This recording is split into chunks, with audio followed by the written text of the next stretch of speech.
وہ ایک مجذوب کھڑا ہوا تھا، بازار میں رو رہا تھا، زاروں قطار رو رہا ہے، پانی گر رہا ہے بارش کی طرح، داڑھی بھیگی ہوئی ہے۔ ایک شخص کا وہاں سے گزر ہوا، اس نے مجذوب کو روتے دیکھا تو وہ رک گیا۔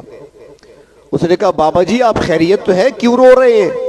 بازار ہے، لوگ سارے خوش نظر آتے ہیں، لوگ سارے خوشی کے عالم میں ہیں، اور تم زاروں قطار رو رہے ہو، وجہ کیا ہے؟ وہ کہنے لگا ایک عرصہ ہوا میں پروردگار اور اس کی مخلوق کے درمیان صلح کرانے کی کوشش میں لگا ہوا ہوں، لیکن ناکام ہوں، اس لیے مجھے رونا آ گیا۔ اس نے کہا تو کون نہیں مانتا؟ اس نے کہا وہ تو ماننے کے لیے تیار ہیں، یہ لوگ نہیں مانتے۔ وہ تو کہتا ہے ایک بار کوئی آ جائے، ذرا سر تو جھکائے، ایک قطرہ آنسو کا گرا دے، میں ساری زندگی کی خطاؤں کو معاف کرنا کیا نیکیوں میں بدل دوں گا۔ میرے دروازے کھلے ہوئے ہیں، میرے رحمت کا دروازہ بھی کھلا ہے، میری توبہ کا دروازہ بھی کھلا ہوا ہے، آؤ تو صحیح، کوئی آئے تو صحیح۔ وہاں سے تو پکار آتی ہے روزانہ، وہ تو پکار پکار کر کہہ رہے ہیں آؤ میرے پاس، حال بھی مستغفر ہے کوئی معافی مانگنے والا جس کو میں معاف کر دوں؟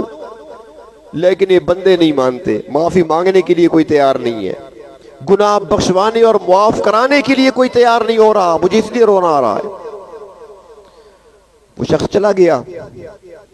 2 دن بعد اس شخص کا گزر ہوا قبرستان پر سے۔ جب وہ قبرستان کے قریب سے گزرنے لگا تو دیکھا قبرستان میں وہی مجذوب کھڑا ہے اور اسی طرح رو رہا ہے۔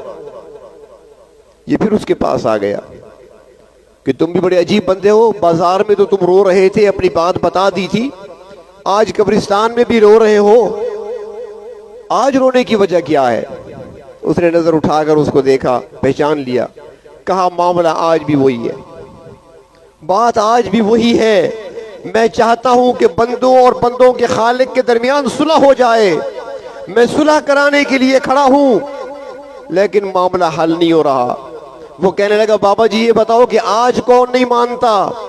اس نے کہا پہلے میں ان کو راضی کرتا رہا، بندے نہیں مانتے تھے، اب قبرستان والوں سے کہہ رہا ہوں، قبرستان والے مانتے ہیں، اب وہ نہیں مانتا۔